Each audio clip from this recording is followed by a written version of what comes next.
نحمدہ و نصلی علی رسولہ الکریم۔ اچھا، ایک سوال واٹس ایپ میں میری طرف یہ آیا ہے کہ یہ عقیدے کے حوالے سے ہے کہ کیا جو اہل بیت ہیں یہ حضرت سیدنا ابوبکر صدیق، حضرت سیدنا عمر بن خطاب رضی اللہ تعالیٰ عنہما سے افضل ہیں؟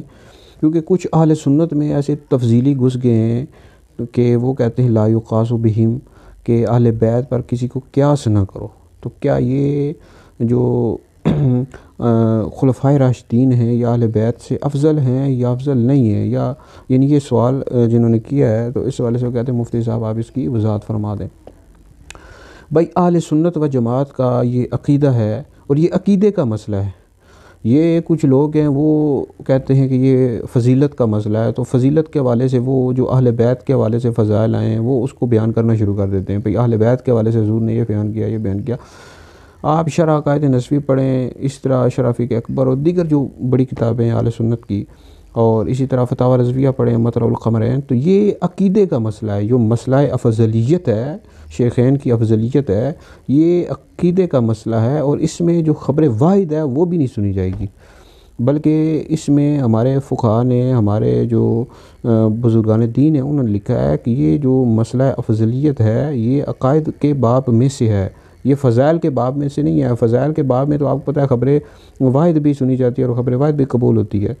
تو بہرحال یہ ہے کہ جو خلفائے راشدین ہیں یہ اہل بیت سے بھی افضل ہیں، یعنی درجے کے لحاظ سے انبیاء علیہ السلام کے بعد سب سے افضل حضرت سیدنا ابوبکر صدیق رضی اللہ تعالیٰ عنہ، پھر حضرت عمر ہیں، پھر حضرت عثمان ہیں، پھر حضرت علی ہیں۔ یہ جو چار خلفائے راشدین ہیں یہ درجے کے لحاظ سے یہ سب سے افضل ہیں انبیاء علیہ السلام کے بعد۔ یہ اہل سنت و جماعت کا عقیدہ ہے، جمہور اہل سنت کا عقیدہ ہے، یہ ساری جو بڑی کتب ہیں ان میں یہ لکھا ہوا ہے، اور احادیث بھی موجود ہیں۔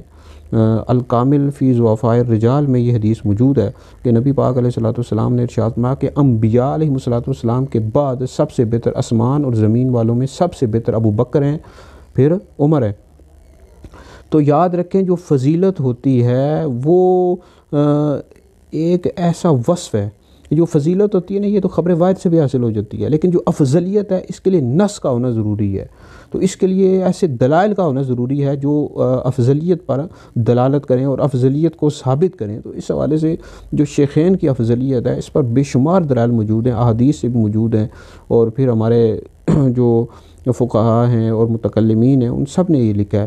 اور پھر آگے خود مولا علی پاک رضی اللہ تعالیٰ عنہ نے ارشاد فرمایا، بخاری میں ان کے صاحبزادے نے پوچھا کہ حضور علیہ السلام کے بعد سب سے افضل کون ہے؟ آپ نے فرمایا ابو بکر۔ پھر انہوں نے پوچھا کون؟ تو فرمایا عمر۔ تو پھر انہوں نے پوچھا تو فرمایا کہ پھر آپ نے فرمایا کہ یعنی میں تو عام مسلمانوں میں سے ایک مسلمان ہوں۔ آپ کے بیٹے کہتے ہیں اگر میں تیسرے بندے کا نام پوچھتا تو فرماتے عثمان۔ تو یاد رکھیں یہ جو افضلیت ہے یہ کچھ لوگ سمجھتے ہیں کہ شاید خلافت کی وجہ سے افضل ہیں، اور اس حوالے سے وہ بحث شروع کر دیتے ہیں۔ بھئی یہ جو خلفائے راشدین ہیں حضرت سیدنا ابوبکر صدیق، حضرت عمر، یہ خلافت کے حوالے سے نہ نسب اور حسب کی بنیاد پر نہیں، اگر نسب اور حسب کی بنیاد پر دیکھا جائے تو پھر تو اس طرح اہل بیت کی افضلیت بنتی ہے۔ بہرحال وہ ایک فضیلت ہے، جیسے حضور علیہ السلام کے جو والدین ہیں ان کی ایک فضیلت ہے کہ وہ آپ کے والدین ہیں، اسی طرح آپ کی جو اولاد ہے حضرت فاطمہ، امام حسن، امام حسین اور آپ کی دیگر صاحبزادیاں اور آپ کے صاحبزادے ہیں، ان کی شان ہے کہ آپ حضور علیہ السلام کی آل اولاد میں سے، آل بیت میں سے ہیں، ان کی فضیلت ہے۔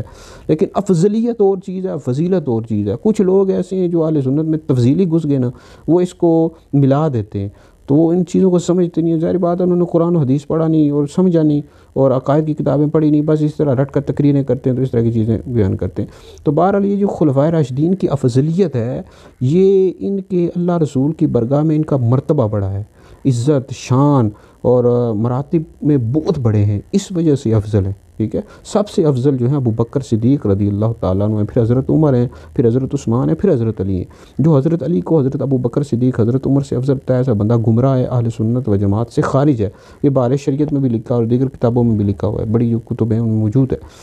تو بہرحال یہ اس حوالے سے مزید بھی گفتگو کروں گا کہ کچھ لوگ کہتے ہیں کہ ولایت میں مولا علی افضل ہیں، وہ بھی انشاءاللہ بحث کروں گا کہ ولایت میں بھی ابو بکر افضل ہیں، پھر عمر، پھر عثمان، پھر علی۔ تو بہرحال یہ ویڈیو آپ میری سماعت کریں اور سن کر آگے بھی شیئر کریں، یہ آپ کے لیے بہت بڑا صدقہ جاریہ ہے۔